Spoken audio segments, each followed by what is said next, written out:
Hello everyone, another ব্লগে আপনাদেরকে স্বাগত। আপনারা দেখতে পাচ্ছেন যে কোথায় যাচ্ছি, অর্থাৎ ঈদে গ্রামেতে এসে মূলত একটু ঘোরাঘুরি না করলে সেটা কি আর জমে। গ্রামের যত যাই চাকরির ব্যস্ততা বা শহরে তো এই দিনগুলো পাওয়া যায় না। গ্রামে আসলে আসলে চেষ্টা করি যে একটু ব্যস্ত থাকার জন্য। ঈদ আমেজ একটু ঘুরতে বের হলাম, তারপরে আমরা নদীর পাড়ের দিকে গেলাম আমরা একটি অটো রিজার্ভ নিয়ে, এবং নদীর পাড়ে গিয়ে আমরা একটু দেখতেছিলাম হাঁটতেছিলাম সবাই লুঙ্গি পরা। আপনারা দেখতে পাচ্ছেন যে লুঙ্গি পরা, আর লুঙ্গিটা হচ্ছে বাঙালির ঐতিহ্য। শহরে থাকতে থাকতে আসলে লুঙ্গি তেমন একটা পরা হয় না বাসা ছাড়া, এবং শহরে বাসার বাইরে বের হলে তো লুঙ্গি পরে বের হলে খ্যাত বলবে, এটা নিঃসন্দেহে। এই জন্য আসলে পরা হয় না, কিন্তু লুঙ্গিটাকে জাতীয়ভাবে একটু স্বীকৃতি দেওয়া দরকার যে লুঙ্গি পরে অফিস করার সুযোগ দেওয়া হোক। তাহলে আমি প্রতিদিনই লুঙ্গি পরতাম, এটা নিঃসন্দেহে। এবং আপনারা দেখতে পাচ্ছেন যে কী যেন একটা দেখতেছি, চোখে পড়লো যে শুটকি। এই শুটকি কিন্তু এই নদী থেকেই এই শুটকিগুলো এখানে উঠিয়ে শুকানো হচ্ছে, অর্থাৎ এই মাছগুলো উঠিয়ে শুকানো হচ্ছে, তারপরে কিন্তু শুটকি হবে। ঘ্রাণটা খুবই ভালো, আমি মনে হয় যে ঘ্রাণের সাথে পরিচিত অনেকটাই। আমি শুটকি পছন্দ করি।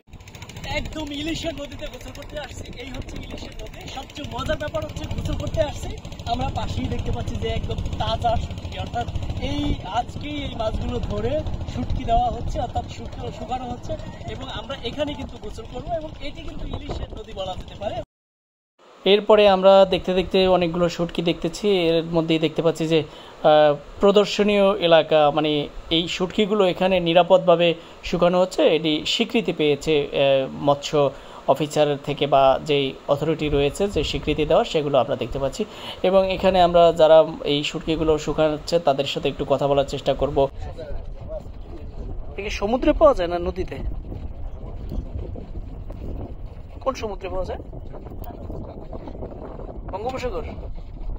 এই সাগর, এই নদীর লাগে কি বঙ্গোপসাগর সংযুক্ত আছে না? কত দূর যাইলে বঙ্গোপসাগর পাওয়া যায়? 3 ঘন্টা ট্রলার চালাইলে? সেখানে পানি কেমন? এরকমই না, সেখানে বিভিন্ন কালার। নিত্য নতুন ইনফরমেটিভ ভিডিও পেতে আমাদের পেজটি ফলো রাখুন, এবং ইউটিউবে দেখলে সাবস্ক্রাইব করে পাশেই থাকুন।